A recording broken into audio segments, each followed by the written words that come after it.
నువ్వు 7 సముద్రాలు లోతు దాక్కున్నా, 7 లోకాల పైన దాక్కున్నా, చేసిన పాపం తిరిగే వస్తుంది, చేసిన పుణ్యం తిరిగే వస్తుంది. పంచభూతాలు సాక్షిగా, నిండి నేల, వాయువు, నిప్పు, ప్రకృతి సాక్షిగా చెప్తున్నాను.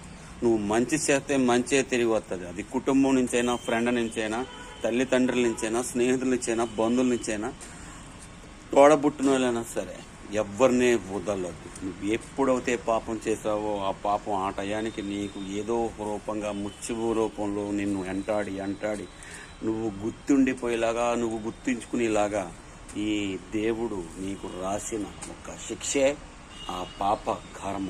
నువ్వు పుణ్యం చేయి, నీకు పుణ్యమే తిరిగి వస్తుంది. అది నీ బిడ్డలకు వస్తుంది, నీ కుటుంబానికి వస్తుంది, నీ దేశానికి వచ్చేస్తుంది.